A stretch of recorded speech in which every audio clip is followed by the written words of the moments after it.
I'm going to be taking you through medieval Korean material culture in one of the best museums in the world for it. So let's go ahead and get started on our tour. So here we are in the Neolithic, or the Paleolithic and Neolithic part, which of course for our purposes is perhaps less interesting and is much more conjectural. But we're just going to go ahead and walk through.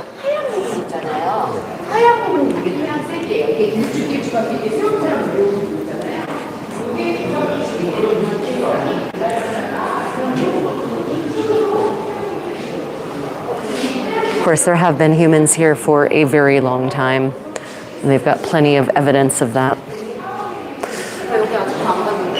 As you can see, pottery dating to the 3600 BC to 2500 BC. I actually do really like these pots. In the Middle Ages, this would be a sugar mold, but it doesn't have a hole in the bottom, so it's definitely not a sugar mold. I'll make you one in the next pottery.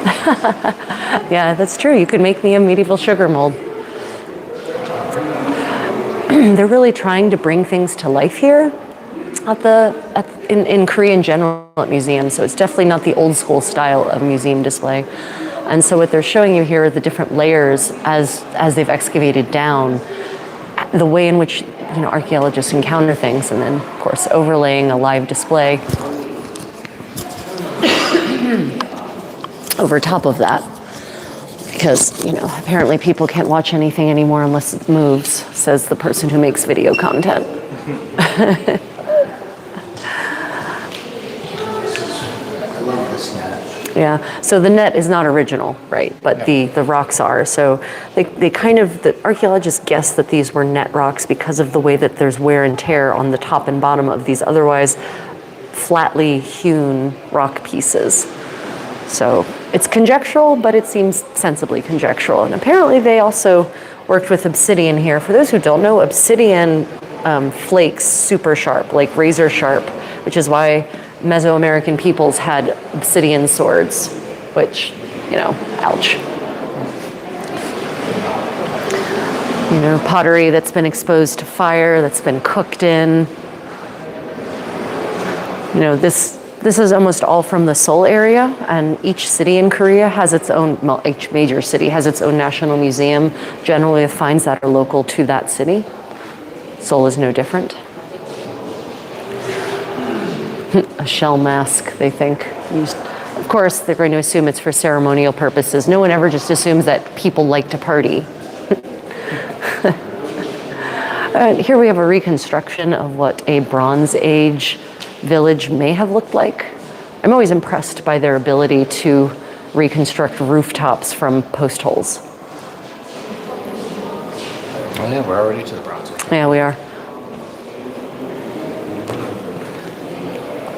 Little bronze axe.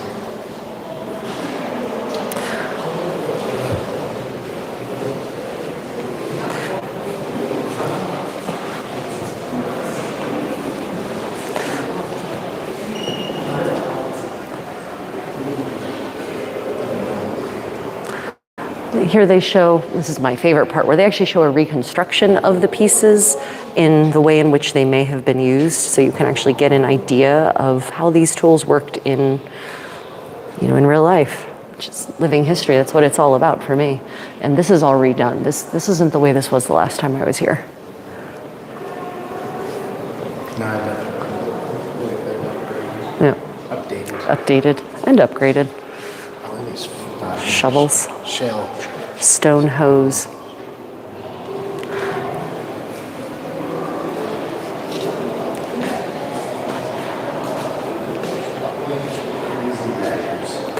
Yeah, but they're pretty certain they're ceremonial. Hey, we got 2 people. We have no people.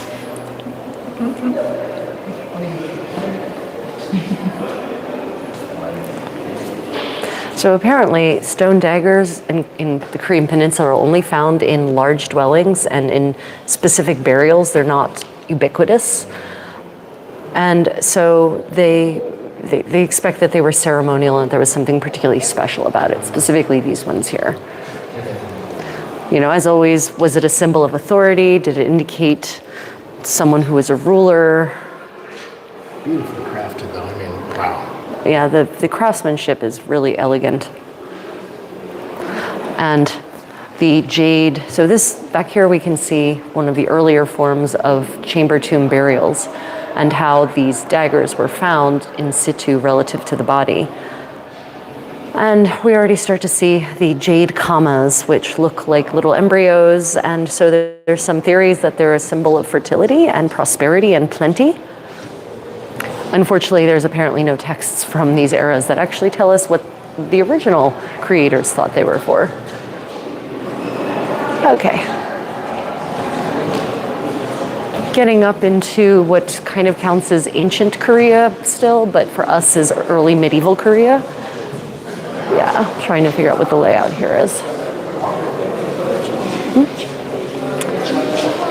Touch. Oh yeah, so they actually have these reconstructions that are set out, or partial reconstructions, so that everyone can actually feel it and touch it, but particularly so that people who are visually impaired have a chance at experiencing these items.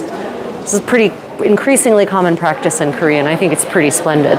So in this case, this is a reconstruction of Seoul National Museum. this dagger. Question about where we are? Yeah.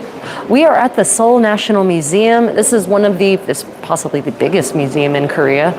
And they've actually redone these exhibits since the last time I was here, so I thought I would take you all through. We are now up to what is called ancient Korea, so we're kind of in the early first millennium here. Late sort of late BC by Western standards to early first millennium. So full on Bronze Age. You know, so you get lots of ceremonial objects. Well, they claim they're ceremonial. Bronze bells of all different kinds. As always, they assume that they were, you know, cultic or ritualistic in nature. As I said earlier, no one seems to just think humans can just have fun and party. It always has to be symbolic. So these here are actually bronze mirrors. Those discs, that's the decorative backside, but if you flip them, the other side would be polished until it was very reflective. Glass mirrors are not invented until much, much later, and silvered mirrors even later.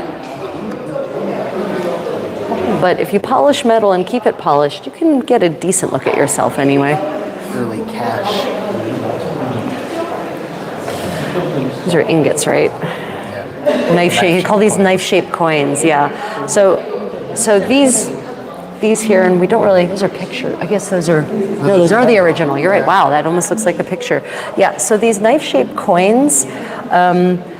They were supposedly minted in the state of Yan, which is in the Hebei province. So it's, you know, during China's warring state periods. But they made their way down into here because, of course, the Korean kingdoms, various Korean kingdoms, were client states of whatever powerful thing was ruling in the Middle Kingdom, as it was generally called at the time. And so these were a form of currency that ended up in tombs here in Korea, even though they were minted not here at all. They do look a little bit like the Nepalese gurkhas. They do, actually, yeah. So there's only so many shapes people have in their head. For knives. Yeah. So this is interesting because these are, where's number one? Where's the parasol end ornaments? It's Number up there. three. Well, I guess these are all related to parasols, but large parasols. Because of course in Europe we don't get parasols until like the end of the 16th century really. But they were using them in Asia for thousands of years. And so these are actually the finials and various ornamental pieces in the metal bits for very large, For chariot. yeah, chariot parasols basically, which I think is pretty cool. Fun says they appreciate the explanation. Yeah. Spears. And if we see something and we don't cover it, just ask and we'll go back to it and I'll provide an explanation for it. You know, so metal tends to survive pretty well. Pottery survives pretty well. Stone survives well. Gems, you know, minerals survive relatively well depending on the soil. Organic things like wood, textiles, unfortunately, they don't tend to survive. This is a massive mirror. Look at this mirror. Wow, that's a pretty large mirror. That is not the right. Yeah, okay. Yeah. So unfortunately, the descriptions for these things are often very obvious. it's a mirror with a such and such design. And I always think to myself, I can see the design, thank you. Could you give us a few more details about it? So we're still kind of about, 2,000, 2,300 years ago in the age dating of all of these artifacts. And you can definitely see similarities between what we're seeing here and the sorts of things you'll see in, ancient Rome, in Europe at this time, Etruscan, or even, that are being buried up in some of the ancient Celtic hill tombs. So, flower-shaped pottery, thank you. I can see that with my eyes. So they call this a pottery stand, this item here. You start to see this about now, this style of pottery, and it continues for many, many centuries. But one of the things I think is that this is actually, I'm pretty certain this is a brazier. And I'm pretty certain that you put coals in the bottom there, and then you put a pot on top of that, and it keeps the contents of the pot warm. I think it takes a living historian to know that. So this museum is in Seoul. This museum is in Seoul. This is the Seoul National Museum. It is free, by the way. All of this that you see here, completely free access. It's a fantastic place to come when the weather is crap. Unfortunately, we're missing a beautiful day for this, but it's worth it. Because we don't spend a lot of our time in Seoul. We spend a lot more time in the southern part of the country. For my horse people, we have a snaffle bit. This is how it looked coming out of the ground, made of iron, which is why it's so red and very, very corroded. This is iron, not steel. So this is before they really started mixing carbon into iron to make a stronger alloy than, as part of the forging process, the smelting process, right? So for my horsey people, you'll notice that there are only so many shapes you can make a thing that goes in a horse's mouth to control it. Okay. So one of the things they do here, Hanson, come over here.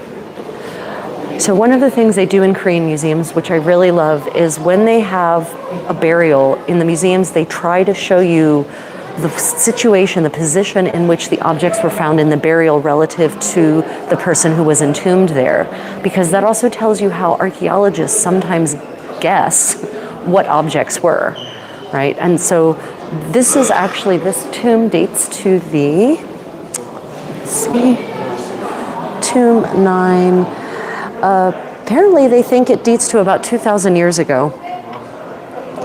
And there's a lot of Chinese artifacts in here, which tells us just how very connected the world was even 2,000 years ago. People imagine that these various parts of Europe or Asia, wherever, that they lived very separate from each other thousands of years ago. But the truth is that people have been traveling and trading for as long as they figured out how their legs work. And yes, that's how the grave was. Yeah, exactly. So this is how these objects were in the grave, right? So over here, you can see that piece up there around his waist. That's why the archaeologists will think, well, that must be a buckle because it's about where the waist is, right? Rings that were where the fingers were.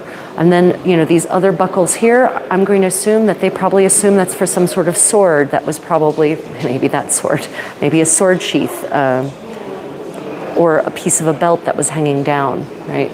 So what's interesting about this great burial in particular, though, because this is something you don't see in later Korean burials, are the shale pieces or whatever kind of stone that is that have been placed basically in the various orifices of this corpse. Their ears were plugged, that was probably inserted in their mouth, their nose was plugged, and that was placed over their eyes. So that's a bit of ritualistic burial that you don't see in later Korean burials along the Korean peninsula. So that's new for me. You guys, I'm discovering things with you because this whole exhibit is brand new for me. This is pretty splendid. I'm really enjoying this. But a lot of these artifacts in here, like this bronzeware here, this is apparently from Chengdu province, modern day Chengdu province in China. So this really does underscore just how interconnected everything was. Okay, let's go over here. Ooh, for my horse people. Now, sometimes, even if we don't know what the object is based on the burial, there's a lot of sculpture that survives from this era that will actually sometimes show you these little bits that they find in miniature. So then that tells the archaeologists, well, that's a decorative plate that would go on the horse's face, for instance. So that's sometimes how they guess things. But look at this little box here. It's a lacquer box. Look at that. Isn't that gorgeous? Look at those divisions. Oh, so beautiful. I need boxes like that to store things neatly. So we're starting to see a lot of lacquerware here, which again, they don't think this was locally made. They think this was imported from China. Another question. It is very similar to the Yamnaya burial. They also buried with kurgans and spears with the body. Yep, absolutely. Yep. You need those things in the afterlife. Yep, you need them in the afterlife, right? Covered pots. Yeah. So this object up here, this really tells this is the Nang culture, apparently. So this is Joseon that we're talking about, and Joseon is sort of this early, the Joseon dynasty called itself that because they were trying to harken back to an ancient kingdom. So they called themselves the Joseon dynasty, just like Goryeo tried to harken back to an ancient kingdom, Goguryeo. So yeah, but these sorts of objects, these brassware objects up there, you really see, especially in relation to Buddhist worship. So let me see if I can find 14 down there. At least a little bit later, you do. So it's an incense burner. Which in Buddhist in Buddhist worship, they've got the smoke rising up from it. That is just a gorgeous incense burner. But especially Buddhism gets to Korea in about the 7th century, and it really takes off. But this predates that. This is still BCE, but incense has been used for a long time.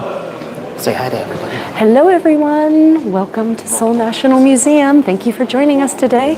We're now in the Goguryeo era, which is 3rd century BC, 2nd century BC. We're just making our way, traveling through time, through Korean material culture, thanks to dead people's burials.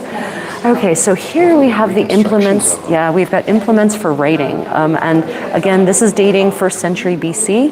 So we've got the originals that they found here, that they excavated here. And that's amazing that those wooden handles survived. I guess they're lacquered. Yeah, they've been lacquered, so they've been preserved. And then they provide you with a reconstruction so you can see likely how the original looked when it was all shiny and new.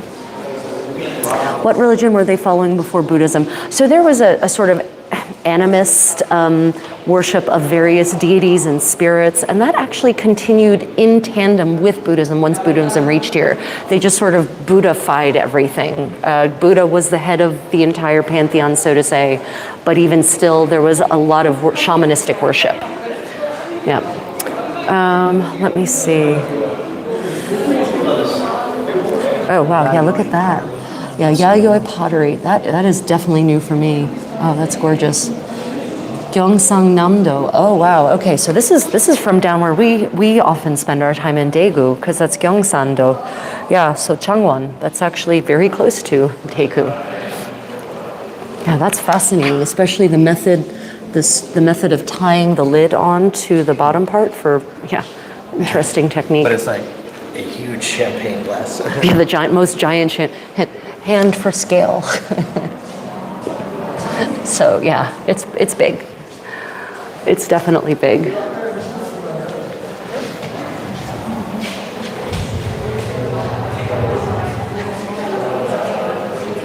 Yeah, Yayoi pottery.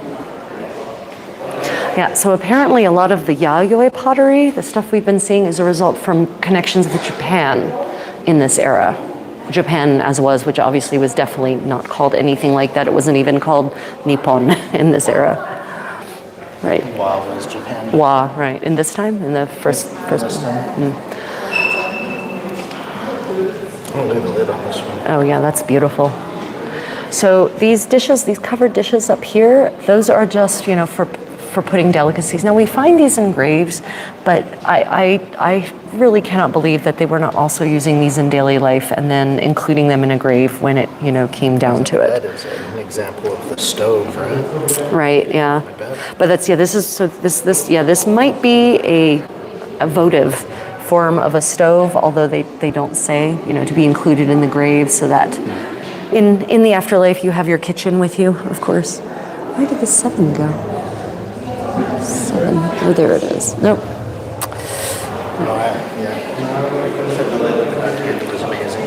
Yeah, it's gorgeous. So here we have another snaffle bit, but this bit, for those of you who ride, you will recognize that this is going to give you significantly more control over your horse because it's a double rein bit. So just so you know, the idea of double reining your horse, not new. War horses in particular need extra control, shall we say.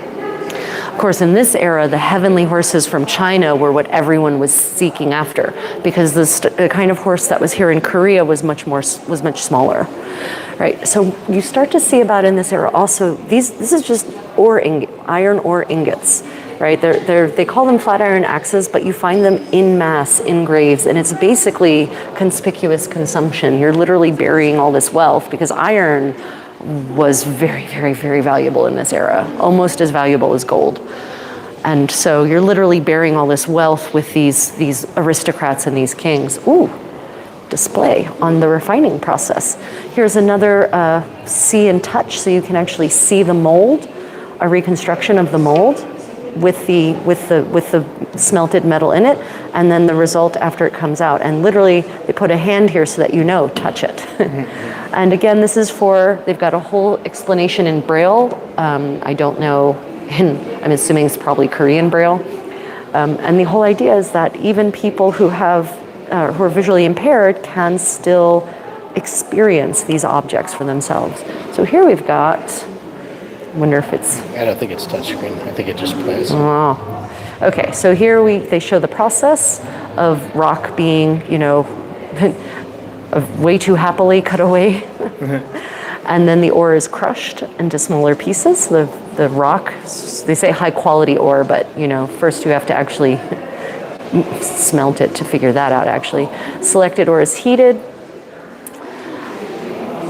Just dump it into the furnace.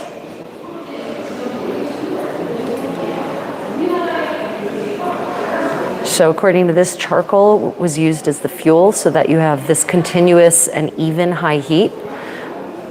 And of course, for those who don't know, charcoal burning is a whole separate thing. It's a special profession. Then apparently you alternate charcoal and iron into the furnace, into a clay furnace, and airflow is provided, continuous airflow is provided through this pump over here, which is different than in the West, I think. We use actually bellows, yeah.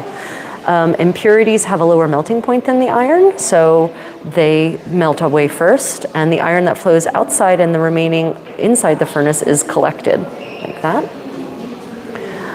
The iron suitable for casting is selected and remelted in a refining furnace, again with that pump. And then the molten iron is poured into this mold to cool, as we showed you over here. And then it's refined using a whetstone. So apparently that is the process from poor miners in dismal conditions to, your final tool.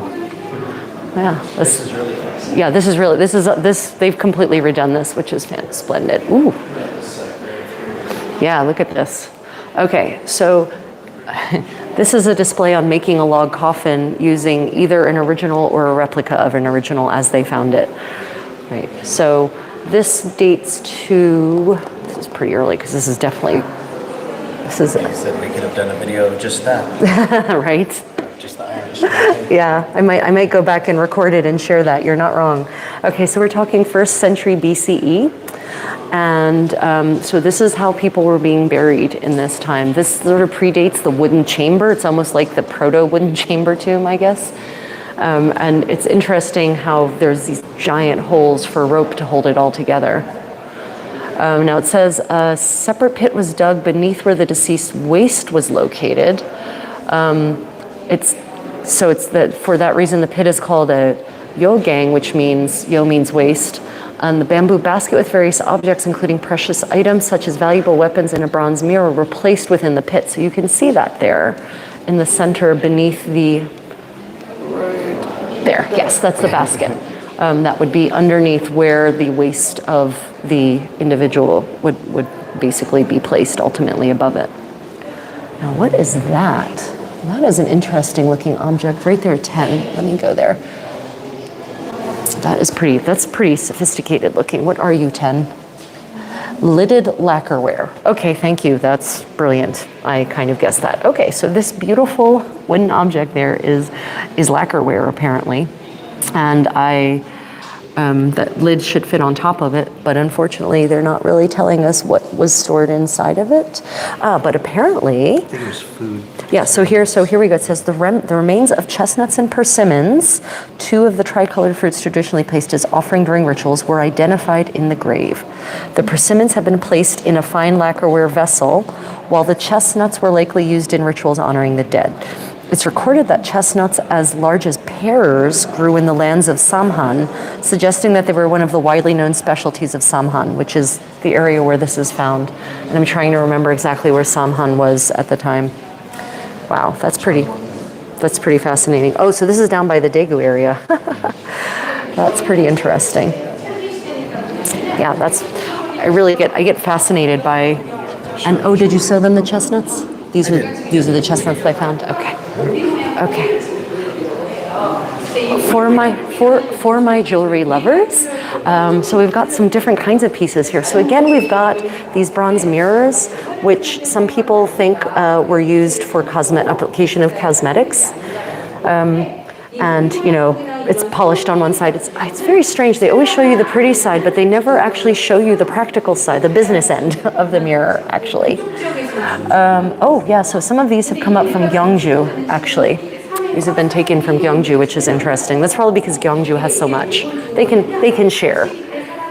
So these are lacquered scabbards right here. This one both of them are apparently lacquerware, which is interesting. As you can see, it preserved it for 2,000 years in soil. So that's a testament to the power of lacquering, which is the whole point of lacquerware. It preserves the wooden objects, and it prevents moisture from getting to them, and it prevents them from expanding and contracting due to moisture.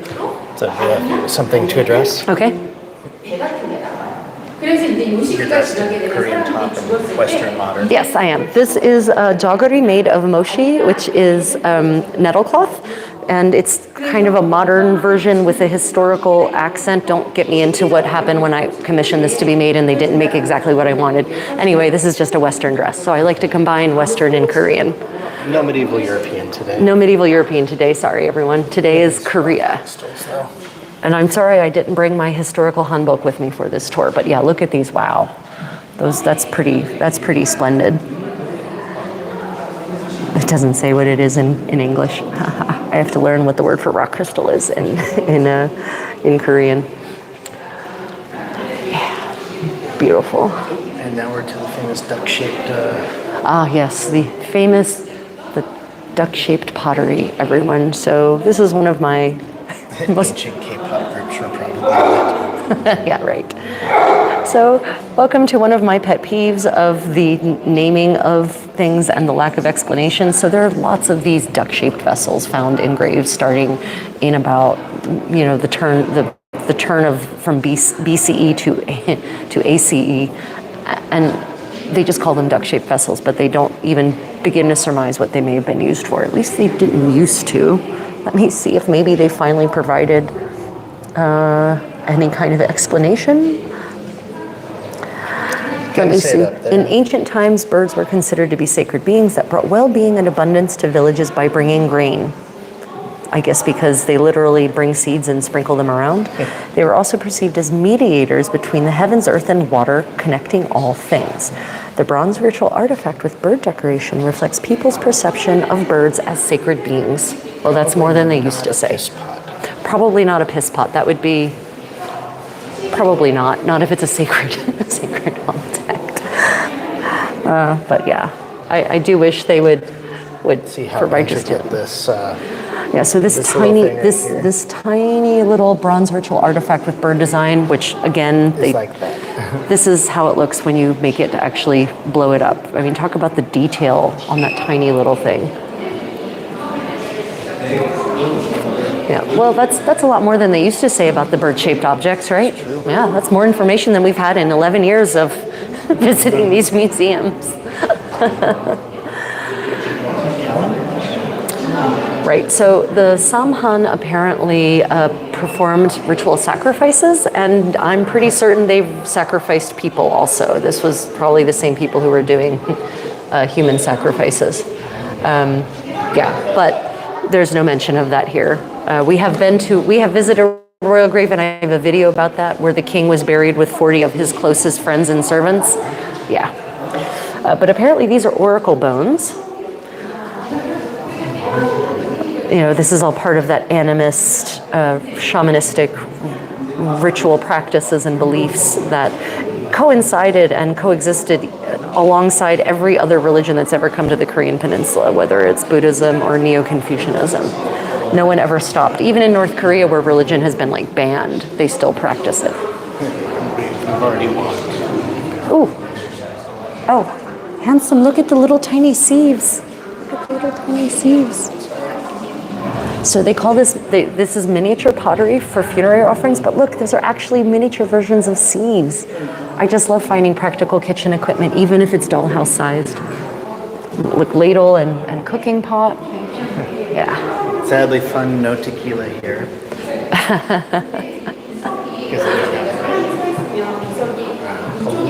Oh, yeah, no.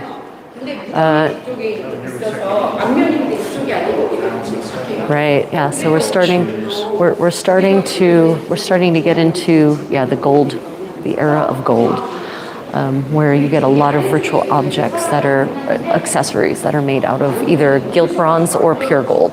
You see both. You tend to see the pure gold only in royal tombs, and then the aristocrats tend to have gilt bronze.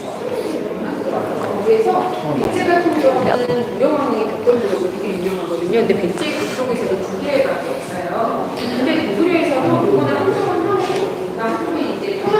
The stelae. So you see, I think these must be life-size, maybe? So this stela is over in front of the War Museum. Right.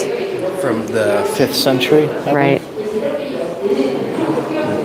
So they have these sorts of stelae all over the place in Korea with, in some cases they can't read all of the writing because it's such an archaic form of the Chinese writing system, which is what everyone was basically using in this part of Asia at that time. Oh, wow. An iron cooking stove. Check this out. So for my medieval living historians, this little object is an iron cooking stove from the 5th to 6th century. So, answer to Ed S. Yes. So what you can see back there, what you can see in the back there is the, what's it called when they take paper over it? Rubbing. That's a rubbing. From the stone. So yeah, it's cut into a giant stone pillar. Yep. Back to the stove. Yeah, so this is an iron cooking stove. And apparently this style of stove, of fireplace, is also found in Jian, China. So again, the connected nature of everything. But this is also a votive stove, so not full size. Yeah, not full size. Just so people are clear. Oh, handsome. Did I miss something? Yes, you missed a pyramid grave. Oh yeah, look at that. Yeah. So everyone always thinks that pyramids are just Egyptian. Yeah, look. Everyone thinks that pyramids are just Egyptian. They are not. China had step pyramids, and apparently they also, I haven't seen a step pyramid here though, but here they tend to be mounds, but this one was apparently a step pyramid. 14 meters tall. Yeah. And the grave was up high. That's unusual. Yeah, the grave is up here. Normally in these, the grave is down, like actually subterranean, and then everything goes on top of it. So they're showing you how they found it versus how they think it looked before it started collapsing in on itself.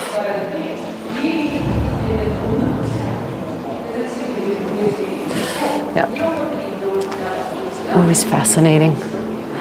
Okay, moving on. I think we want to left. Yeah, okay. More pottery. So, Korea didn't used to be divided. I mean, it did, but it didn't.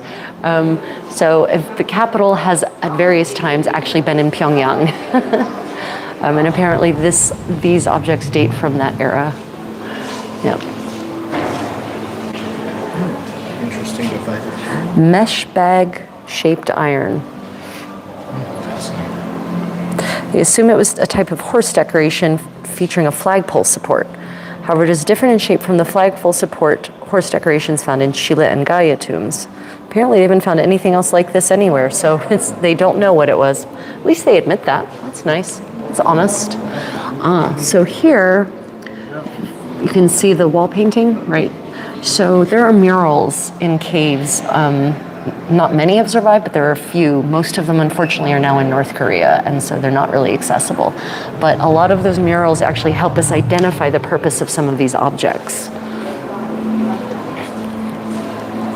Ooh, look at this one. It's really nice. Ooh. So this shows the original piece, and then I think they have they have finished it hypothetically based on other ones. The same thing they do in Crete, right? Most of those Crete murals are very, very fragmentary, and then they just kind of complete them based on what they see in other pieces. Yeah. So who knows if that's actually how the rest of that really looked, but it's plausible. So horse, these were definitely a horse people in the upper echelons, which is why we have so much horse tack left. The hard bits, of course, not the other bits.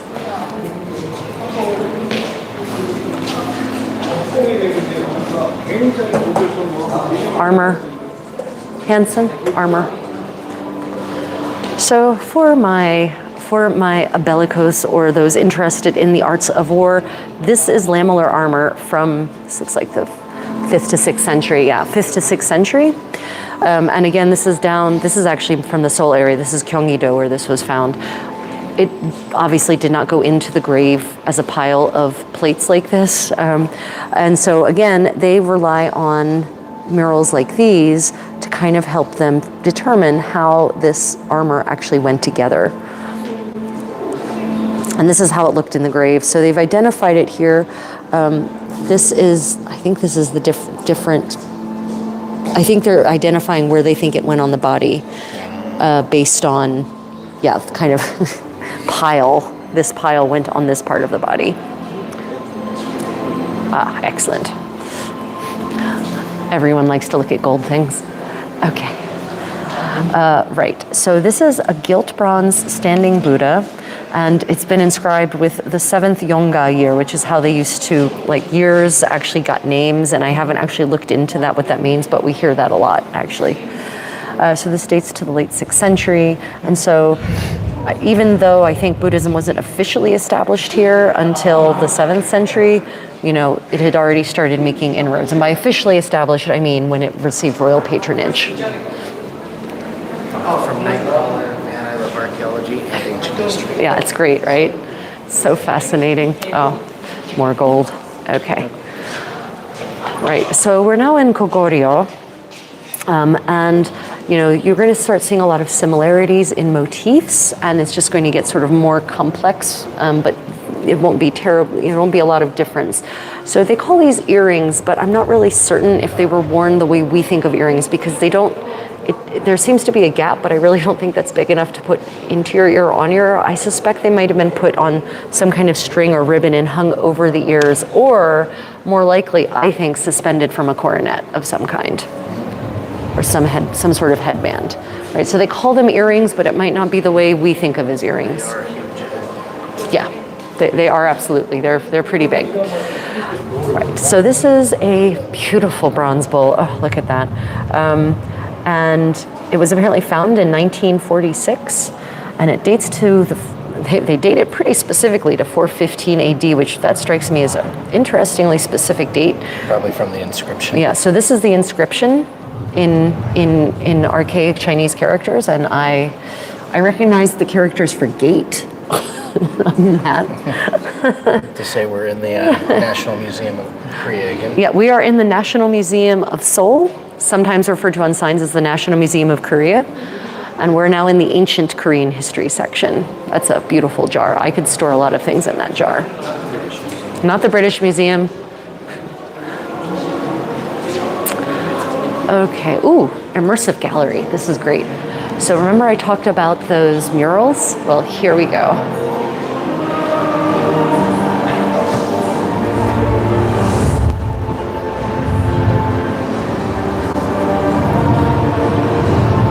So they're really good about these interactive exhibits and bringing these spaces to life. So I apologize for the bass, it's probably going to be a little loud.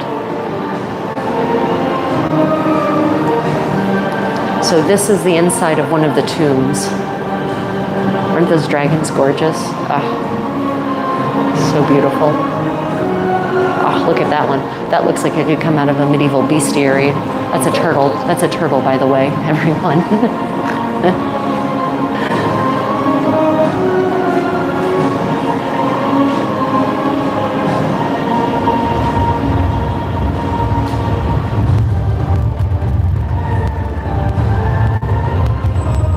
So remember I said a lot of the tombs here are more like hills. This sort of illustrates it.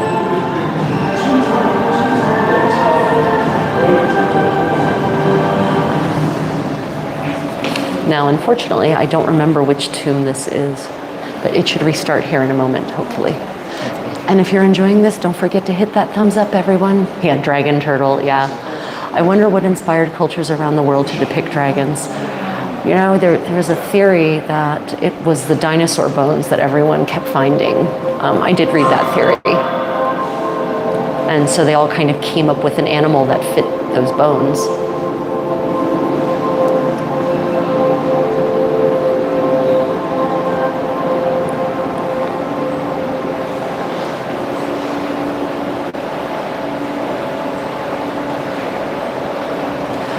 Now okay, that horse is moving. I don't know what's wrong with those horses' front legs. That's weird. That's not how horse knees work.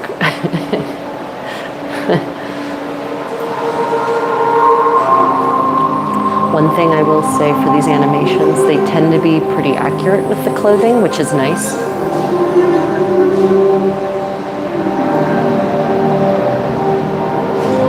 In the past, the founding founder, King Chumu, laid down the foundations of the kingdom.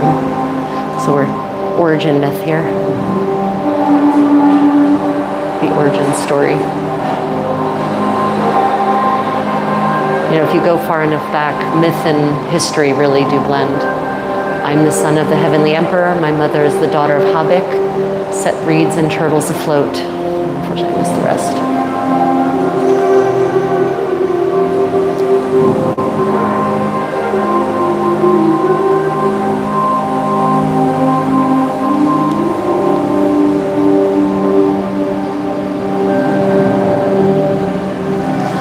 Crossed the river, built a castle on the mountain, and established a nation. Jolbon, the first capital of Goguryeo. Daily lives of Goguryeo people, Anak tomb number 3. So this is based on the murals in these tombs, which I told you are very informative. Let's get a sweep. So this is how we get a lot of idea of clothing from the first millennium in Korea. You know, we have this nobleman and his wife and their servants, and then we've got dancers, and of course those horses are small, and they're supposed to be, because these are not the heavenly horses from China. This is the more local breed. Apparently wrestling was very popular in Goguryeo. So these, basically they've animated these murals.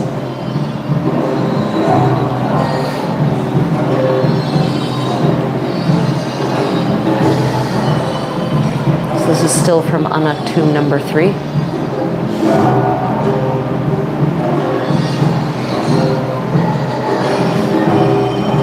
Depicting a grand procession. I don't think they know exactly what the procession was for, but, you know, it's always a good time for a procession. Let's put this family a bit fancy.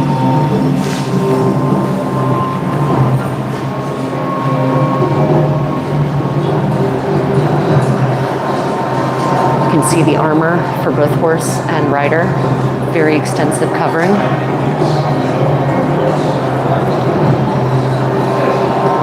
This is Tonggu tomb number 12. I mean, I like the thought of there being turtle dragons wandering around during war. That's pretty cool. Okay, this will eventually connect us to where we picked up. So now we're going to go inside the tomb. Oh, thank you so much for that compliment, Boris Kishenko. Really appreciate that. And Nightcrawler, really appreciate it. Yeah, we're here at the Seoul National Museum. For those just joining in, this is one of their animated displays where they've animated a historical space to bring it to life for people. The thought stela of King Gwanggaeto the Great and his tomb mural. Did they create the tombstone building then covered in dirt? Yes. So actually, we will be going to Gyeongju in about a week and a half and going inside of one of these tombs. And we will show you the process of building it because they've actually redone it so you can actually see it from the ground up. Yeah, so first you dig the pit, you build the tomb, and then you cover it. And it's an amazing process, it really is. Mm-hmm. Onward, dear viewers. Okay, so as I mentioned, a lot of these tombs are unfortunately in North Korea. They have, however, managed to obtain high resolution imagery of the tombs, and they've put them here so we can enjoy them at least in part. So here is actually, this is the kind of thing they like to include here. Oh, look at those details. Oh, it's the Korean tiger. They're extinct now. Wrestling. Hunting. Scenes of daily life. Always so fascinating. So what happens to these tombs eventually is, in some cases, water eventually leaks down. And so when they find them, they're not in the best condition necessarily. Oh, grave robbers tore off the entire mural-covered walls. That's... Wow. Okay. Some tombs have murals that still retain their original form. Apparently, the grave robbers gave up. Oh, sad grave robbers.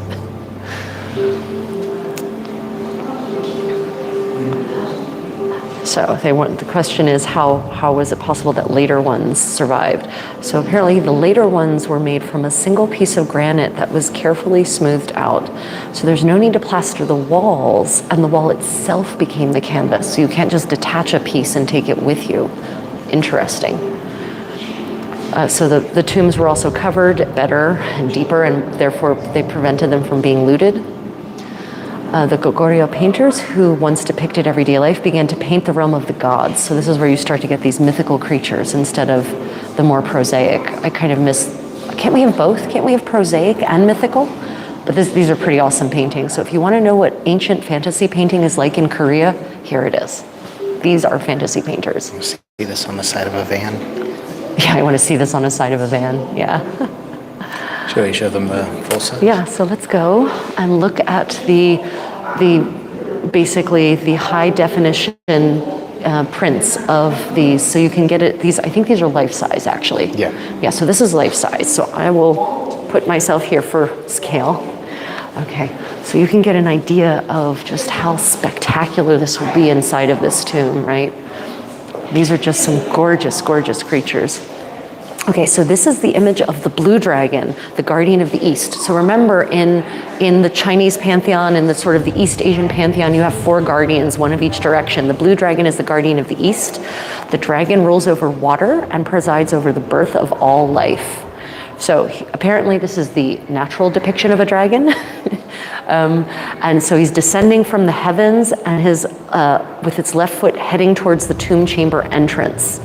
So, this is, and everything about this positioning is intentional. Nothing is accidental.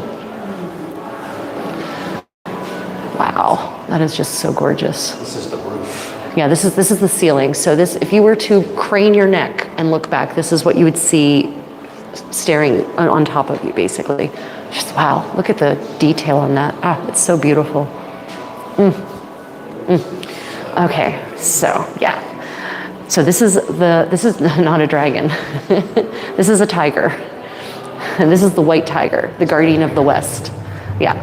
So the white tiger and the blue dragon are nearly always paired together. Of course, they're both fighting to ward off evil spirits. And so they were opposite each other. This is how they were. They were on opposite walls from each other, just like this. And so this he's roaring. His mouth is open, his tongue is hanging out, and he's roaring towards the tomb. So unlike the blue dragon, though, details have been omitted, and the tiger's forelegs are thin relative to his body. So interestingly, the creature that's real, the tiger, gets less attention to detail than the fantasy creature. But I want to point out something here. So if you ever see these swirls, these sort of air-like lines moving off of various parts of these creatures, these are not wings at all. That's the sign of the heavenly air flowing over them. So they're heavenly creatures, not wings. Dragons don't need wings to fly. Dragons are magical. Here's the door with the phoenixes, right? Oh, look at those phoenixes. They are just so beautiful. So this is the red phoenix, the guardian of the south. And there was one on the left and right entranceway. And so it's a male and a female, like the yin and the yang together. They have three-pronged tails curled up in an energetic manner, in quotes. So it's supposed to, the way this tail is curved up is supposed to indicate the power of the phoenix. And so if you look, you can see mountains here beneath the phoenix, right? On both sides, actually. And then on the top, you can see, or sort of around it, you can see vines, which I think are supposed to represent the natural world, right? So this kind of combines the heaven, the realms, right? The earth and the heavens. Yeah. And then you can actually see the shape of the tomb here. So you can see it's actually a very complex bit of architecture. So you've got all this, what we would call sacred geometry, maybe, sort of all combined to make this amazing space.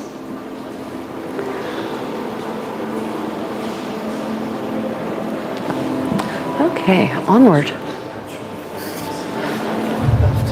Left, right. Yes, we do. Okay. Okay, onward, dear viewer. I think the next section is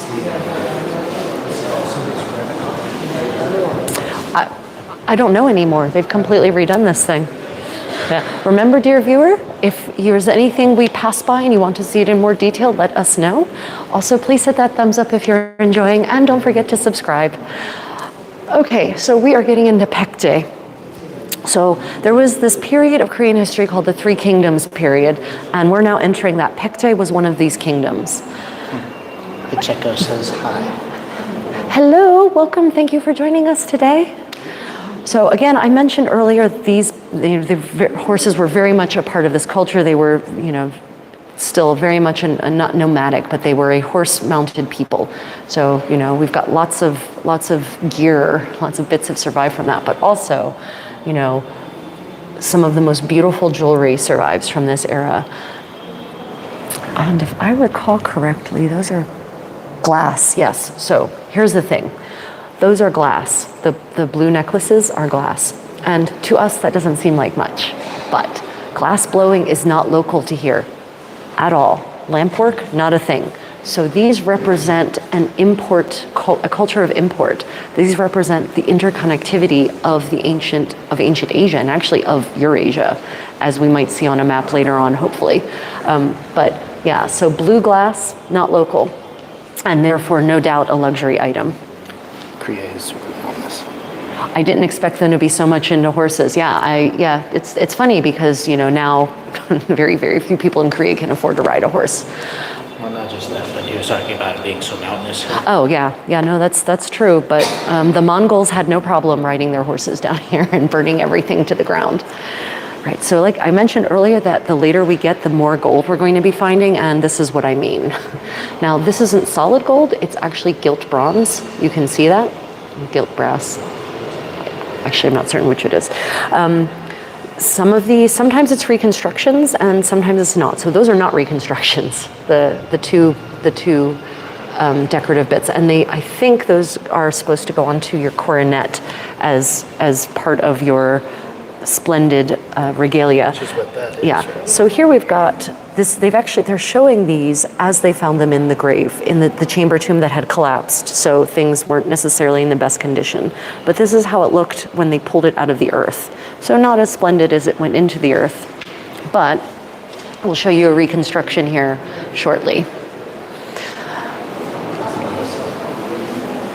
No. There's more stuff. No, more stuff on this side, yep. But all of these decorative bits, what you have to imagine is that when these were all, I mean, they're shiny now, but when they went into the earth, they were super shiny. So as you're riding, as the king, the aristocrats are riding on their horses in procession. All of these bits are catching the light and shining. And a lot of these bits, you can't really see it because they're fused together, actually are like bezants. They're little hanging pits, so they shimmer and they flutter with every little motion. So it just would have been a visually awe-inspiring look. Right, so I'm pretty certain these are tiles from various Buddhist temples. So by now, Buddhism has established itself as the state religion, not just for Silla, Paekche, and Gaya. Yep. So here is an example of just how sophisticated ancient Goryeo was, well, first millennium Goryeo was. These are pipes. Bling is eternal. Yeah, bling is eternal. It absolutely is. Humans, we like our shiny stuff. So these are pipes, right? So they had very sophisticated drainage systems and sewage systems here. It shows just how far back the Korean War really set Korea. So here's an example of why I think that these were chafing dishes, not just rests for pots. They find these in the tombs. These are not votive though. These are real life. These are real size. It's amazing that they find the things. Yeah.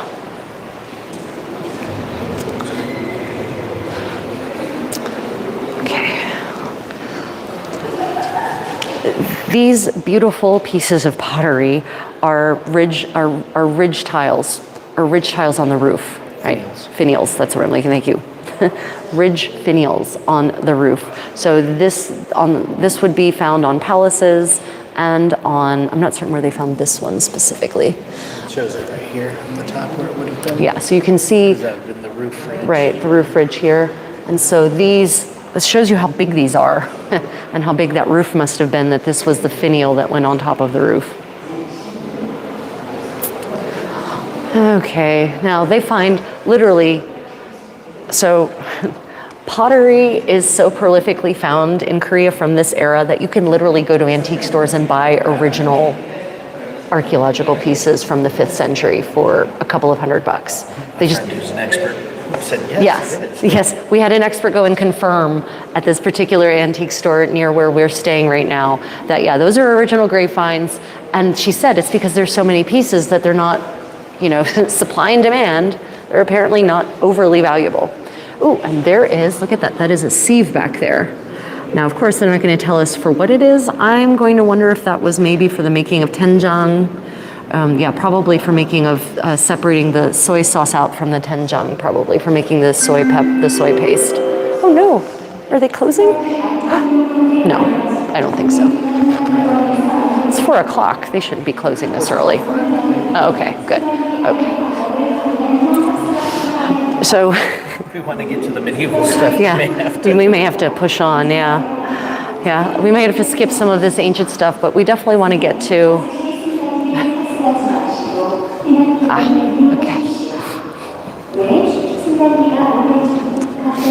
Oh yeah, this one is fun. Yeah, so they think it's a cup, this thing. Because they call it a horn cup, and in Europe we have a similar thing. At least this one is more practical because it comes with its own built-in rest instead of European cups, which, don't. They have the armor back there. You want to go look at that? Yes, let's go look at the armor. This way to the armor. Ooh. From when? I need more specifics than that. From when? From, you have to ask them. Oh, I did. Yeah. From when? From when is the from what era? Because yes, but This era? so there are some textiles, but not entire clothing. We actually have some embroidery that survives from this era, and it's on display at the Seoul Craft Museum. And it's couched. It's couched. Yeah, it's couched. It's couch work, topside couch work. Look at this heavy steel. Yeah, so this is armor from this era. For those of you who are practitioners of medieval European martial arts, here you go. Look at that neck protection. Good luck getting through that. And as always, you can see no, we got horse armor.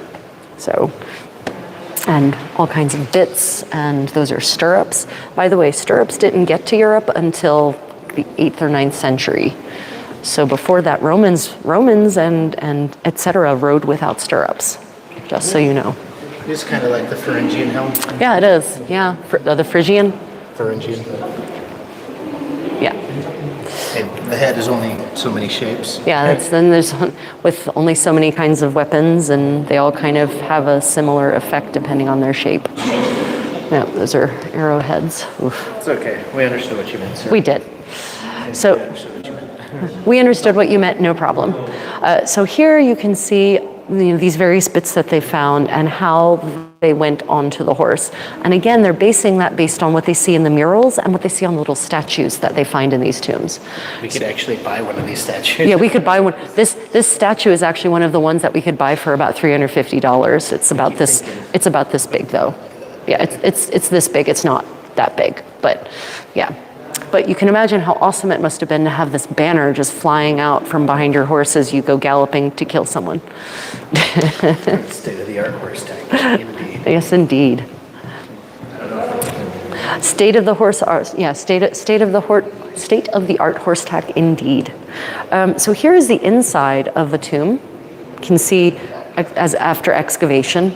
So you can see how they often find things in these tombs. So they'll have a central chamber, but then often they'll actually find different objects, sometimes grouped by type, in other smaller subchambers in and around the central chamber, depending on the era.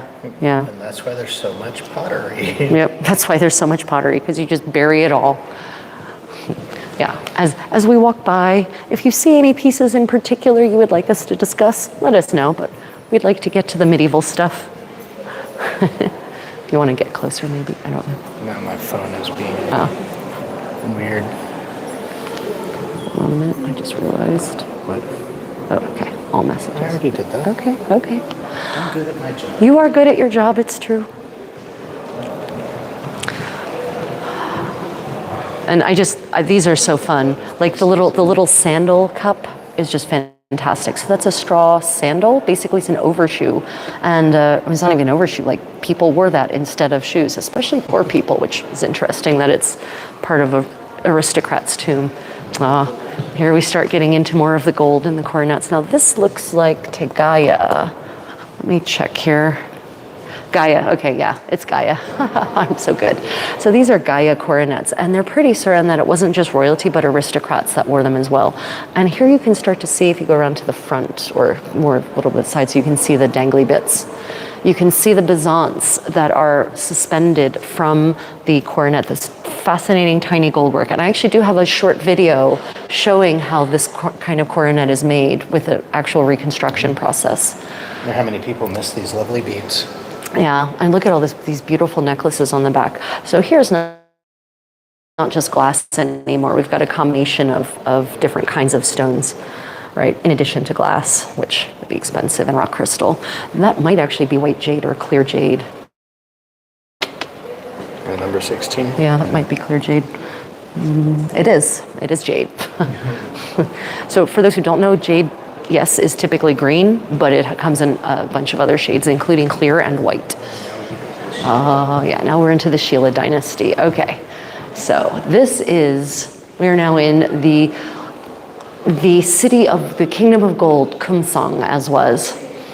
And this is a reconstruction. Let me go make sure if this is a reconstruction or the original, or an original. Wow, they've turned there's usually a whole interactive display going on in here. Anyway, so you can see that, It's all over there. yeah, there's a lot of ritual objects on this belt, none of which are really practical. They're all symbolic, right? So this dates to the 5th century, and it doesn't actually say that this is a reconstruction, so this might be an original. Sometimes when they found them, they were actually just in this good a shape. And this is what I meant by these are not earrings in the conventional sense. They're decorative bits that I think were suspended off of the coronet, because you're just not, first off, that's too many ears for one person, because this is all from one tomb, from one found where the bones, and sometimes the bones don't survive, especially in the soil around here, they just dissolve. So they're found where the body was. But they've reconstructed it for certain with the cloth. The cloth, of course, didn't make it, but they're pretty certain that they weren't wearing these beautiful metal bits just straight on their skin, right? Okay, moving on.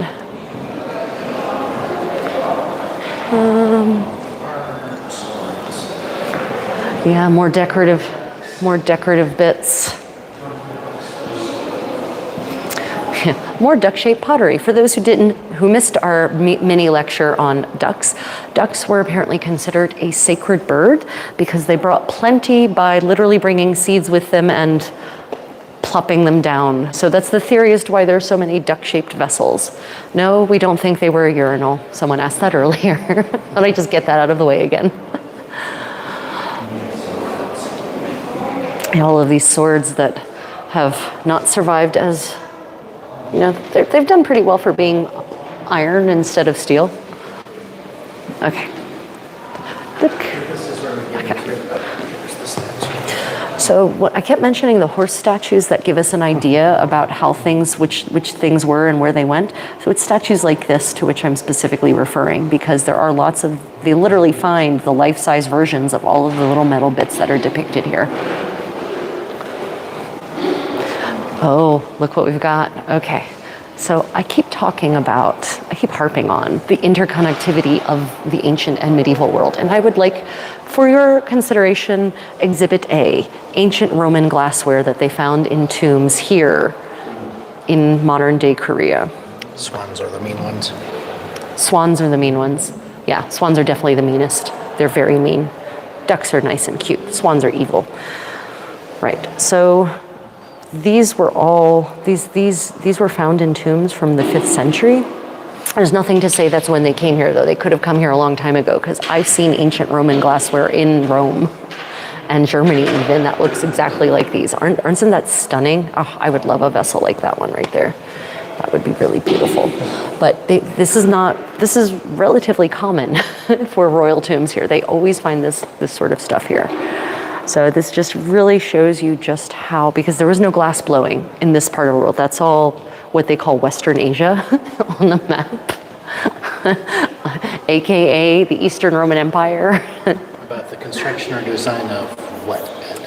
Yeah. Question. The construction or design of, oh, hi Susan, I thought you'd be asleep. Do we know what they thought about the construction or design of what, Ed? Just to clarify. Oh, actually geese can be mean too. Geese can be very Geese mean. Are very yeah, mean. geese But are very yes, mean. Swans are Oh, ducks. okay, yeah. Oh, those are ducks. Yeah, for certain. Oh, that pottery?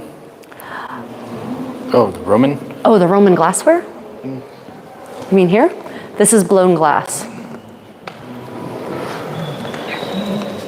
So yeah, these glass They vessels. probably thought the construction was amazing since they couldn't do it here. Yeah, what did they think about it? They may have thought that there was something mystical about this style of vessel, because glass blowing was not at all a practice here. It was not a technique they had here. Sort of like in the West, we didn't have silk weaving until the Middle Ages, silk production at all, really. Next to the silver pieces on there. Yep. Yeah, so these, so much gold. Again, but what I want you to really look at here, and hopefully it comes across, the tiny, tiny detail, the fine filigree work, the fine twisted wire, all these tiny little leaves with their, what's the little technique with the little beads that go on the edge, you can see, and there's a word for that in gold work, where each little gold bead is annealed on. I mean, just wow. Pottery is on the wall here. Oh yeah, so this is what's found in the graves. This is all tomb pottery. Some of it is votive, some of it, it's reconstructed, like probably some of this down here is votive. So it's the miniatures of the original pieces, but others is just straight up food. So the theory is that in some of these they find food remnants, right? So they're pretty certain that grave food was put, ritual offerings of food were placed in these vessels and placed in the tomb. So, especially these large storage jars in many cases would have been filled with various foodstuffs, and they do sometimes find the remnants still there. And if they actually conduct analyses at a chemical level, they'll probably find more, but I don't think there's just too much to do that on every single vessel they find. It does sort of look like a genie pot. It does, yeah. It does look a bit like a genie pot. You're not wrong. Yeah. You gotta look at this. Oh yeah, the just, oh my gosh, look. So again, these are these pendants that would have been suspended from the coronet, the crowns. Just the chain that's been woven by hand, piece by piece, not riveted, but stuck together. And actually, so you can see how those pieces flutter? And that's with barely any movement. So imagine a person walking and the light catching off of those moving, shimmering bits. Would have been amazing. Yeah, so this is how they often find things in the grave, because of course the textile strings or even leather, whatever, the organic strings that used to tie them together have disintegrated, leaving behind the precious stones, the glass beads, and the gold, right? So this is generally the mess in which archaeologists find things, and then they have to string it back together, which again they're doing based on tomb murals and statuary that they do find in these things. So this thing here is not a necklace, it's a chestless. And that's because it doesn't hang from the neck. It actually is found literally across the chest from shoulder to shoulder. That one didn't have a chestless, did it? Yeah. Yeah, so you can see here's this one has been put back together with string. But the detail on these, I mean, just the tiny filigree. Oh my goodness, such artistry. And they do have a couple of specialists here in Korea who are making things like this. So this one is an original. This is not a reconstruction. And even just the vibrations from me standing here, you can see how that flutters. Yeah. Okay.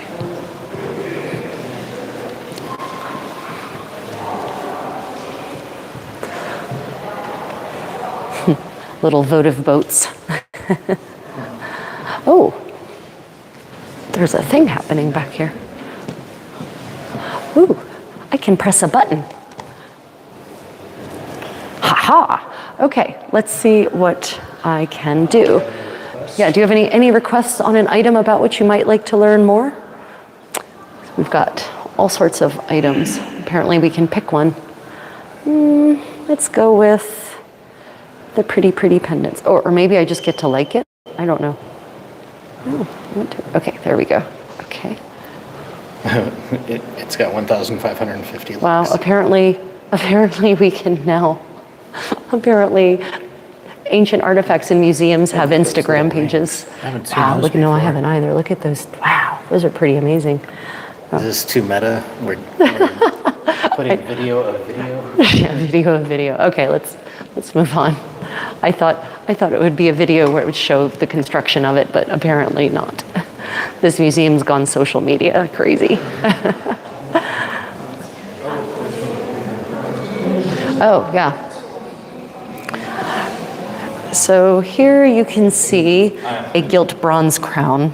And as basically, it was probably a little more smushed than this, but you can see it didn't survive so well because it's gilt bronze instead of pure gold or a gold alloy, right? But even still, just imagine having this massive thing on your head. Now, these are not as heavy as they look, but they're also not as light as you might prefer to have on your head. So these didn't really sit, they don't think it sat on top of the head, they think it sat somewhere around here. And I'm going to bet, as someone who's worn coronets for a lot of my life, that there was some kind of padding to make it not hurt. Yeah. There has to be. Yeah, there has to be. There has to be some kind of padded roll. I can't imagine there's not. Even if it's just your hair, because men had really long hair in this era too. Yeah.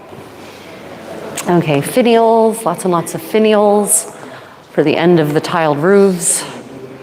Yeah. Let's move on.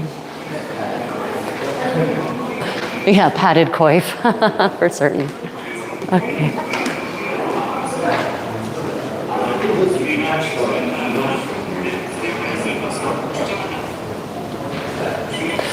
Wait, can we touch? Oh, we can touch. 장례 때 큰 새의 깃털을 사용하는데 이것은 죽은 자가 날아갈 수 있도록 하기 So again, so that, you know, even 처럼 우리 모양을 본뜬 people who are blind can actually still enjoy. 상의 세계로 자유로이 날아가고 Apologize to him now. Yeah. So apparently we're not supposed to be using the camera stick, so it's going to be a little less smooth than it has been. Over here for medieval. Ooh, yeah. Look at this pagoda. Check out this pagoda, everyone.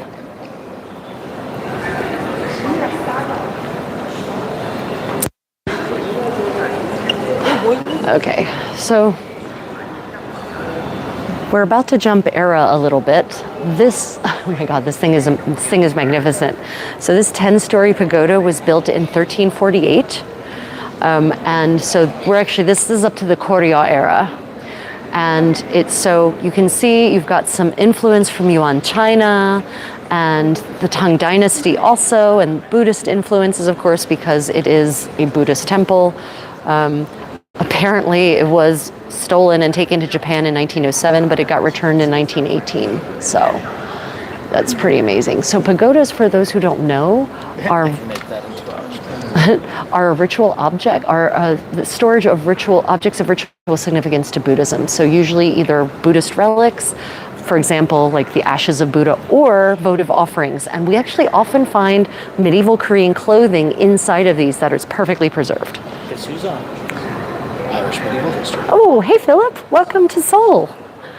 Yeah, so this is a stunning piece of architecture. Go ahead and. I have like 5 times. Oh, okay. We can move on. Okay.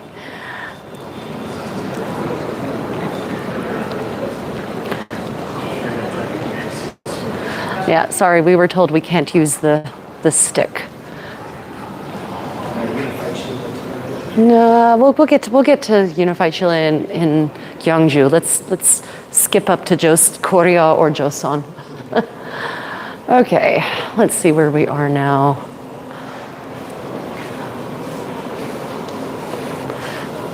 Since they've redone the exhibits here, we kind of have to figure out where things are now.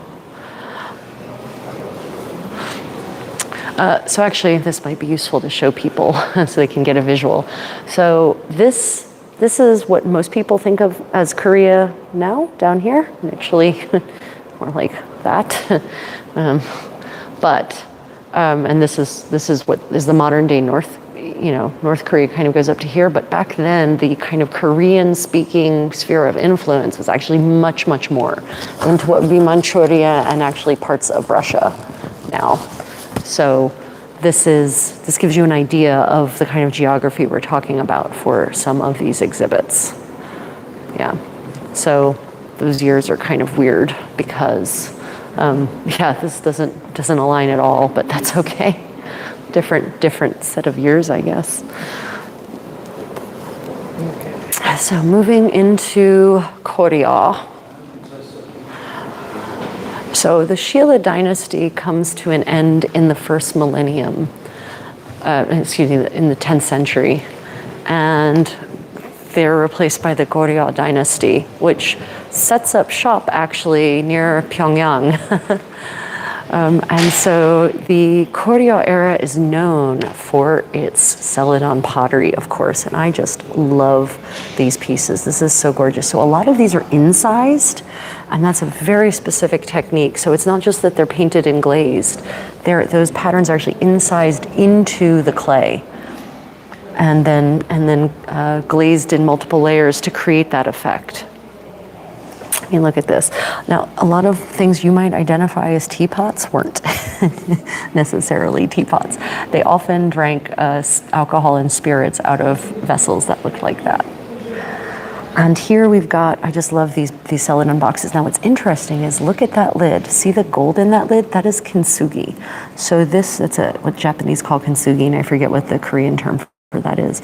But that lid was broken, and then they put it back together using gold and epoxy. Well, not modern epoxy, but gold and an adhesive that's actually lacquer. And I actually have a kit, and I'm going to be putting together my huge pile of broken stuff in that manner. So stay tuned for that live stream where I try to poison myself. Yeah. So, the soju pot, yeah, exactly. So this is a 14th century woman's toiletry kit, basically. So here she would have kept her cosmetics. Isn't that a gorgeous cosmetics box? Can you imagine modern cosmetics looking in such beautiful containers? And again, we've got this combination of incised pottery with painted and glazed. And so, each of these things would have had a different thing, maybe perfume in the center bottle. They didn't obviously have the range of cosmetics that we do, but they still kind of had the basics. They had paint for your lips, they had rouge, they had the base, rice-based, white rice powder-based makeup to make the skin nice and white. And of course, you've got pincers for plucking all the things that you don't want to have growing out of you. And then various sorts of tools for trimming and cutting, and maybe that's a nail cleaner there, that little thing that's sticking out, because of course, cleanliness was very, very important in medieval Korea. Yeah, I would absolutely love a set like this for my toiletries. Yeah, so this is an incense burner.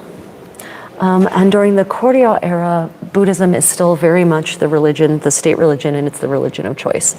And so, incense is a big part of worship in that era. But also, there's a theory that incense was also burned as part of ancestral rituals.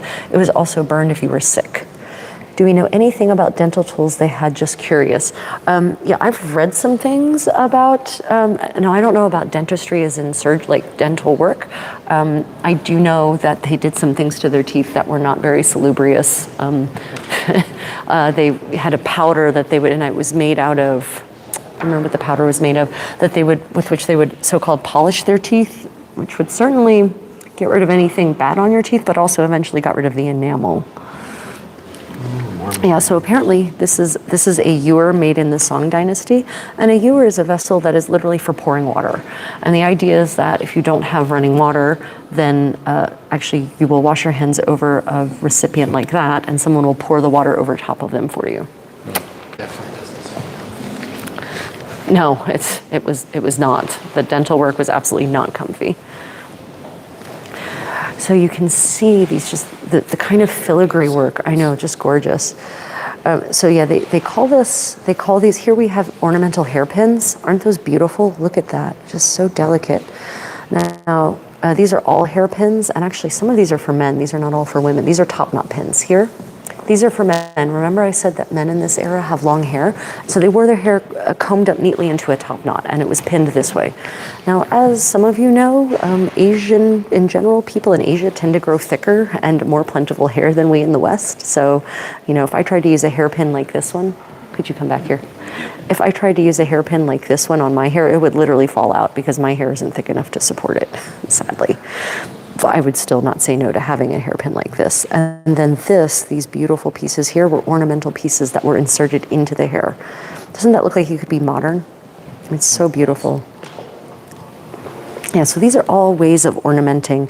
And some of them, they don't necessarily know where the ornaments were attached. It's interesting that they always seem to come in pairs, though. And these are medicine cases here. These are silver medicine cases. And this is we're all talking 14th century-ish for most of these pieces here. These are needle cases. So they call them acupuncture needles, but for those of you who might be looking for doing a medieval Korean impression and you need a case for your regular sewing needles, it's not a bad option. In fact, because of the nature of the case, there is some theory that these were not acupuncture needles, that thread was actually wound around these. So they were actually bobbins. So, yeah, as well. Yep. Okay, let's see, of interest. Okay, so writing, of course, they were a very literate society, by which I mean the aristocrats were literate. They had various ways of writing. They wrote on bamboo, and they also incised things in stone sometimes. And they actually have books that are made from stone panels like this. and also from bamboo, which survives better than paper, but of course their paper was actually pretty durable, not like modern paper that disintegrates at the drop of a hat. And if you may remember the stirrups from the Sheila and earlier eras, they were sort of these round, very uncomfortable looking stirrups actually if you ride. Now we're starting to get into a much hardier, sort of broader based stirrup. That's an ink stone back there. That is actually for grinding and mixing your ink. And that's for water. Yep, and the little bird there, that's for dripping just water drop by drop on as you grind your ink stick against the stone. You drip a drop of water at a time until you get the right consistency for your ink. And I think 3. Oh, those are all water droppers as well. Yeah. Oh, all of them are water droppers. Oh, yeah, that's really? No. Those don't look like water droppers. No, stamps. That's a water dropper. Those are stamps. The little guys, remember the guys on the platform, those are stamps in bronze or celadon. And by stamps, people's personal signatures were actually a stamp. Here. Wait, I can type my Yep. shoes. Yeah, but look at the filigree. So you can definitely, this is what I call very Buddhist style art. It's you've got a lot of that mysticism, the sort of fantastical flowing creatures. Yeah, so I thought so. So according to this is the lion-shaped pillow, and I've heard people say that I don't think anyone actually slept on something like that. I think that is specifically for the grave, but I just can't imagine that any human in any period of history thought that a metal or wood or ceramic neck rest was a good way to sleep. But here is a fantastic example of tableware that has survived. Chopsticks and spoons, suja, as they say in Korean, and this is brassware. Yeah, I love these little objects from daily life, right? And then we've got another incense burner. So they say that these are objects for burning incense, but I have also seen these in the context of eating. So, yeah. They say it's an incense spoon and incense chopsticks. And maybe that makes sense for the spoon, since the spoon isn't very spoon-like, but there is another set somewhere in Korea that is for eating because the spoon is curved. It's not very different from that. So, do you ever wonder what ancient or medieval chopsticks look like in Korea? Here you go. Let me see. Oh, look at that bowl. Now, that's not a very common motif, actually. Bowls you don't usually see bowls on celadon. Actually, interestingly, or oxen. It's for incense. Let's see. Gonorrhea would have been a great name for diarrhea medicine. Okay. Okay. Celadon incense burner.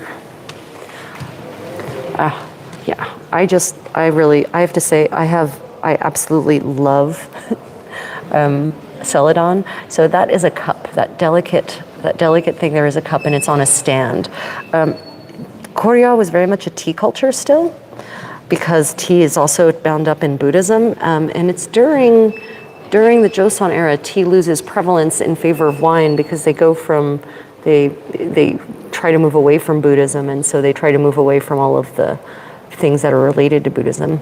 So that is not a teapot, that is a ewer, so that is again a vessel for water, so that you can pour water over your hands and wash. It's just very beautiful. And the lid, I've heard a theory that these were based of metal originals, and that's why there's that hinge there, that there would have actually been a metal hinge that didn't make it into the reproduction based on the metal one. But I don't see why you wouldn't just attach those two by a string so that the lid never gets lost. I mean, yeah. Tea was not as ritualized as it is in Japan. There is a proper way of serving tea in Korea, but it doesn't have the same level of sacredness or sacrosanctity to it.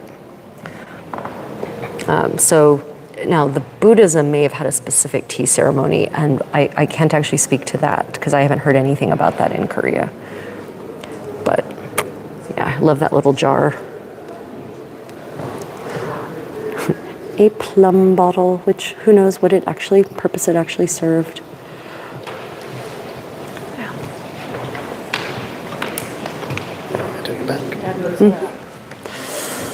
Okay. Yeah, Korea in many ways often historically seems to be the more relaxed neighbor. Japan tends to take everything to an extremity of rules and rituals, and Korea just never found the time for that. It never seemed to interest them to become so tightly bound up. I mean, for certain they have rituals and they have rules, but in Japan it almost feels like you'll be executed if you don't follow the exact ritual, whereas that's not the case in Korea.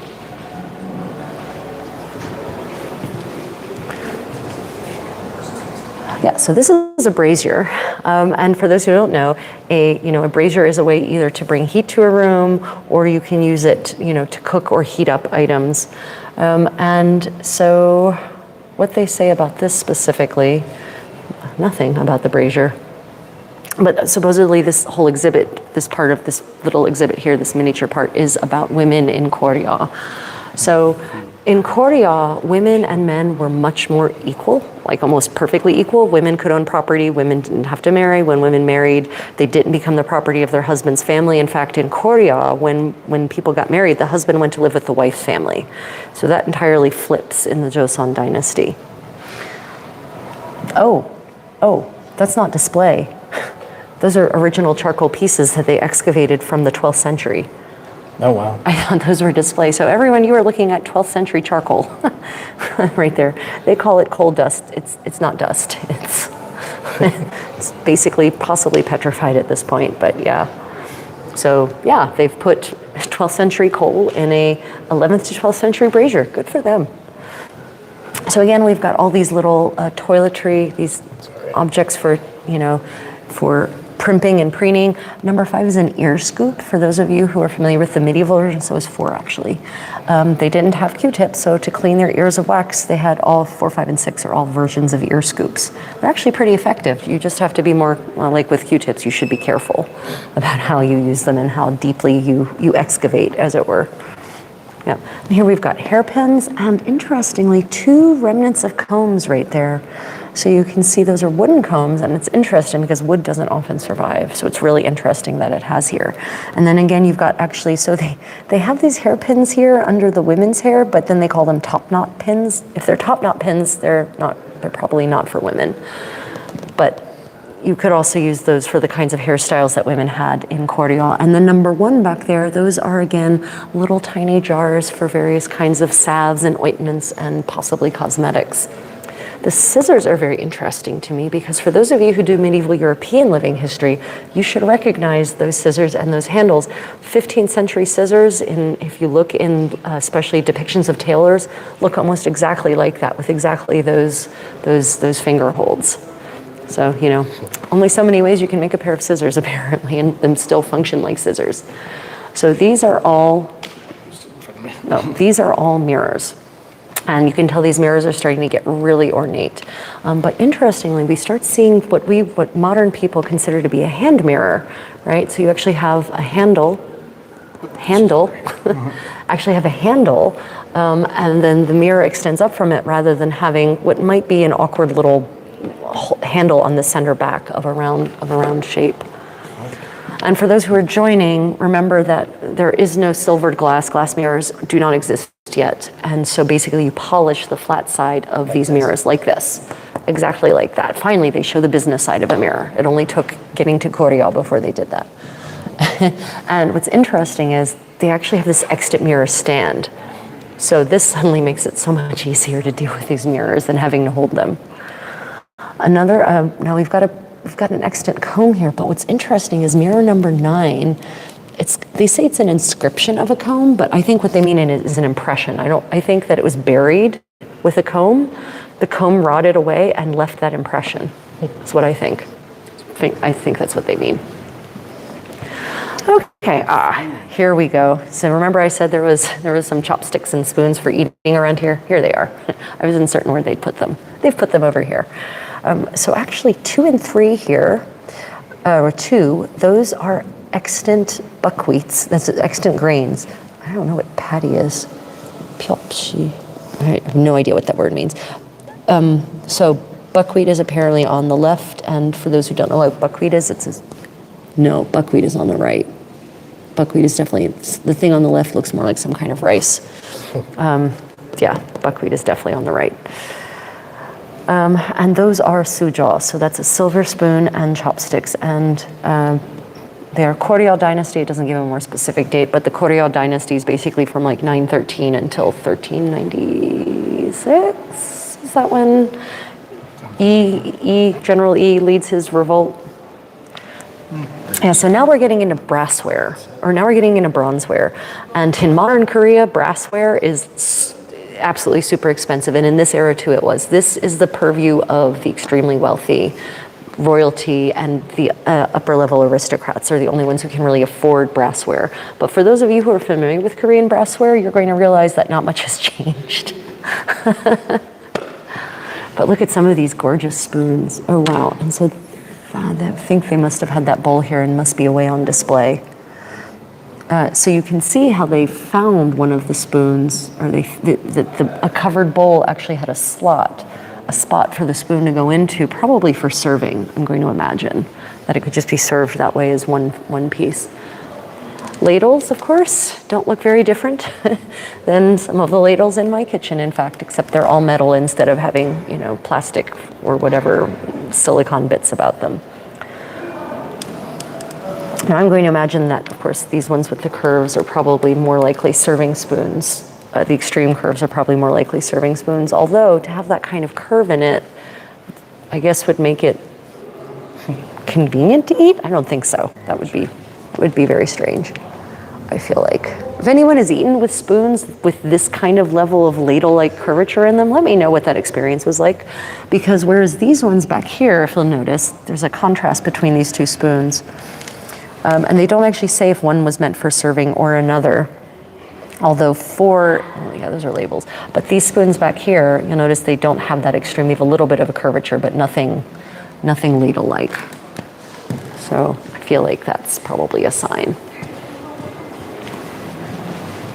Ooh, look, and here we can touch the bronze mirror, a replica, not an original one. And here they actually provide they interpret some of the meaning of the various pieces of, what's on here. So, there's apparently a dragon, and there's an inscription here that says bright and spacious sky in Chinese characters, in archaic Chinese characters. And then there's this little creature here that's called a makara. I don't know what that is. You tend to know about Eastern. I heard about makara. Okay. And then there's this depiction of sailors here. There's a whole ship here, actually, right here. So you've got sailors here, and then you've got sailors with swords. So, apparently the Marines, I guess, Goryeo era Marines. You can actually look at the mirror. Ah, okay. So here we've got a full replica, and so maybe we can actually give you a view on what. So. Yeah, you can see the reflection. Yep. See, you can see how much is reflected there. This one is not, it needs to be polished up a little bit, but you'd actually have a person who would literally be in charge of polishing the mirror. It's pretty cool. That's new. Yeah, That's new. Finally, they let me show the business end of a mirror. Okay, so this section is dedicated to Buddhist practices, I'm pretty certain. And so we're looking at Buddhist art and artifacts here. And not. Oh, interesting. Okay. Over there is the Buddhist stuff. Over here we've got some very not Buddhist things, namely a depiction of war.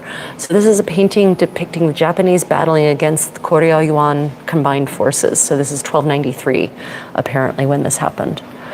And let me see if they actually say where this is actually where it's actually found. They do not say where it's actually located. They do this a lot where they animate the... Yeah, they animate the murals so that it brings it to life for those of us who need a little more stimulation.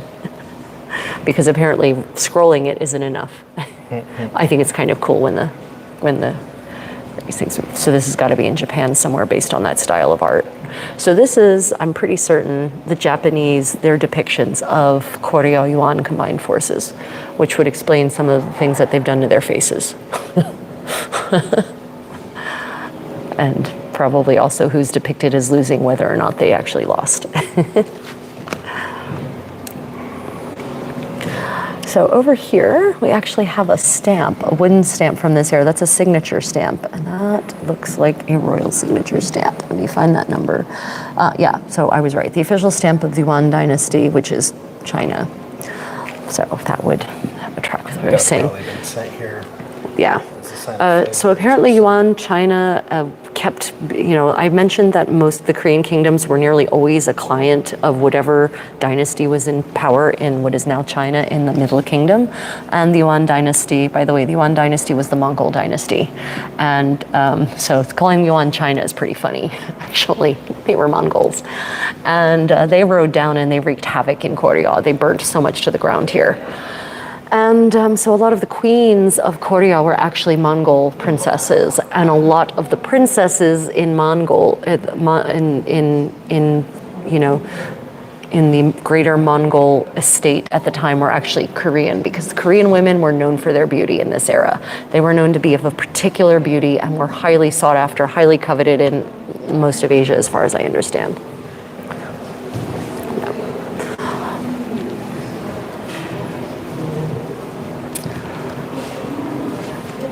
Ah, interesting. The 31st king of Goryeo, this is a depiction of him which does not date. Oh shoot, it does.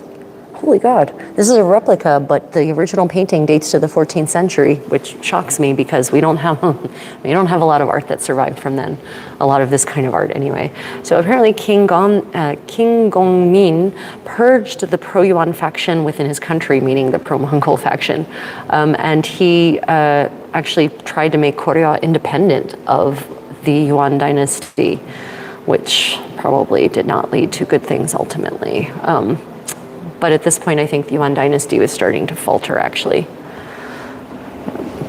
Interesting. So apparently he was a reforming king, which usually doesn't go over well for the reforming kings. The aristocrats don't like it when kings reform things. Kings tend to reform things not in their favor. Ooh. Oldest metal type print. Okay, so let's see. Oh, interesting. Can't line it up long enough for you to see. So this is the world's oldest extant metal type print, Dikti. So that little tiny thing there, it dates to 1239. And apparently there is a book that is now part of the Bibliothèque nationale de France, la Bibliothèque nationale française, that indicates that it was published in 1377 using metal type at the temple called Hungdoksa in Jeonju, Korea. Oh wow, so they display how the typesetting worked. It's movable typeset too. So actually Buddhism really is one of the reasons that typesetting took off, because they have these massive religious texts that need to be printed. And so, as it's similar to how it happened in the US, in Europe. What was the first thing that was printed on a movable type printer? Printing press, that's the word I'm looking for. the Bible, right? So religion is not separated from technology, but goes hand in hand with it. Yeah. So this depicts a leader of the Buddhist community, but it's not an original painting. So most of the paintings in Korea went up in flames either during the Imjin War, when the Japanese invaded, when the Mongols invaded and set things on fire, when the Japanese invaded and set things on fire, when the Qing invaded and set things on fire, or when the Japanese came again. And if it wasn't gone then the Korean War pretty much sealed the deal for most of the painting, because it's made of really flammable materials. So most paintings that you see that are historic are reproductions and not replicas, because they don't have the original, so they don't even know how it looked anymore. So when you do have an extant painting, it's pretty amazing. Yeah. Ooh, royal procession with the people. Oh, come on, everyone. Let's go. Okay.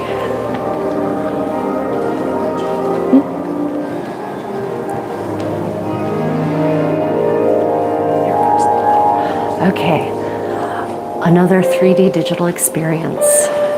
I'm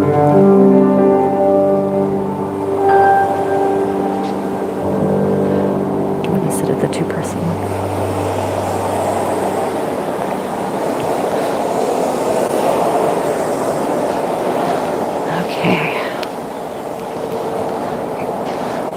By the way, if you're enjoying this, please hit like and subscribe if you haven't. If you have any questions, let me know. I'm responding in the comments.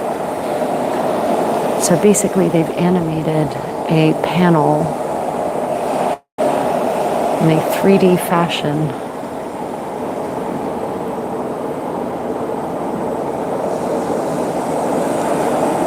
This is the National Museum in Seoul.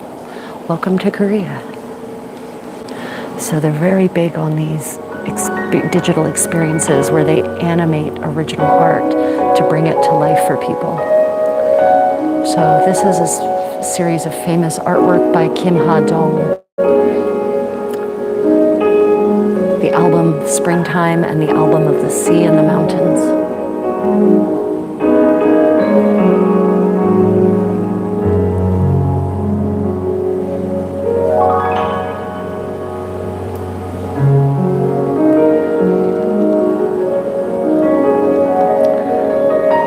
These are these are landscapes that depict real places in Korea at the time when these were painted, which I think was at the end of the 18th century, if I recall correctly.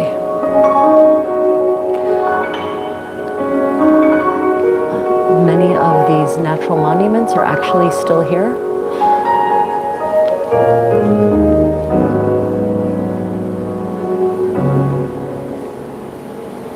When's the royal procession coming? There should be a royal procession, which is pretty cool because the Koreans have these documents called wigwe, which are basically, oh my, this is maybe a little too trippy for me.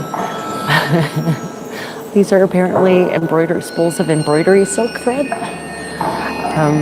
But what we're here for, hopefully soon, will be the royal procession, which is the animation of the wigwe, which are the processional etiquette books.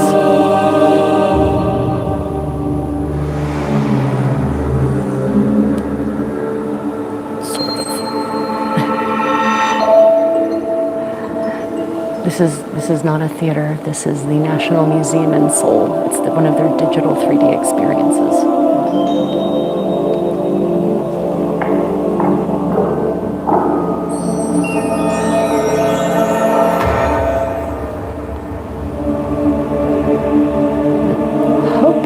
They will show the royal procession shortly. It seems that they don't want to.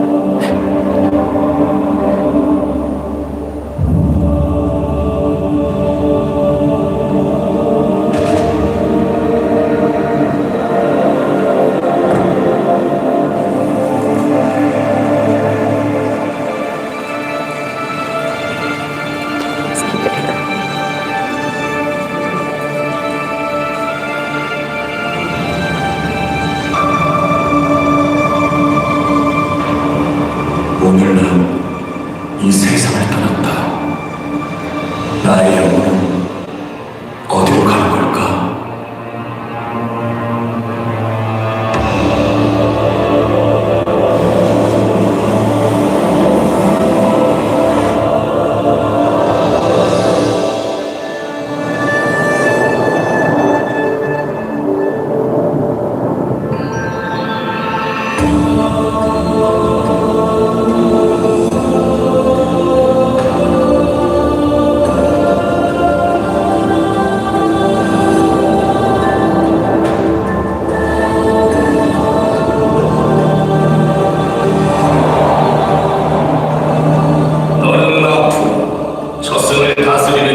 Okay, well, we were hoping for the royal procession, but they're going to go through a whole bunch of other things beforehand.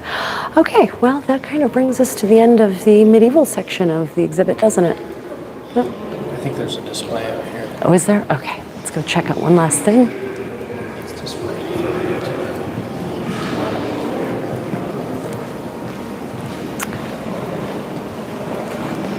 Oh. Oh, right. Yeah. This is amazing. Okay. So to close out, we come to the Joseon dynasty, and this is a map, a layout, a schematic of Changdeokgung, right? Yeah, Changdeokgung and Changgyeonggung in Seoul. So these are two of the royal palaces in Seoul as they looked in the 18th century. And this is how they are now rebuilding these palaces in Seoul, because they have these. So they know how they looked before they were destroyed by the various the Japanese and the various wars. So this thing is immense, myself for scale. So you can tell just how big these things are. They're pretty impressive. And if you'd like to actually see what these look like now, I do a tour. There's a tour on my Travels with the Contessa video, and I think on this one too, of Changdeokgung in springtime during cherry blossom season. So yeah, well, any questions before we part ways? That has been your tour of the ancient and medieval sections of Seoul National Museum. I hope you've enjoyed this. I've enjoyed taking you through and actually discovering totally new exhibits. So I guess I hope they do the same thing to the Goryeo parts of the exhibits that they've done to the ancient parts. Yeah. Any questions, Hanson? No? Okay, well, everyone, thank you for watching. If you've stayed with me this whole time or you've just joined in, if you rewatch or you have any questions after the fact, just pop them in the comments. I promise I'll get to them. Otherwise, until next time, everyone, I'll be rolling out a series of shorts. Next Saturday, I have my live medieval sip and stitch, where I'll work on something medieval and talk about my latest findings about medieval living history. And then next Sunday, I am getting together with Philip from medieval Irish history, and we're going to be talking about medieval May Day traditions from Ireland to Italy. So come in to join in for that fun. I bet you didn't think that cattle raiding would be part of it, but it is. Okay, everyone. Until next time, stay creative, everyone. Bye. Got a lot of good comments at the end. Oh. I haven't ended it yet. Oh, I'm going to go check the comments, everyone. So, said hi. Great, no questions. But I got a bit of this same potential. Yeah, if you only caught a bit, the recording will post and you can watch the rest from the very beginning. Well, thank you for joining me for whatever you did. Okay, this time it's really goodbye, everyone. I really appreciate you all. Bye, everyone.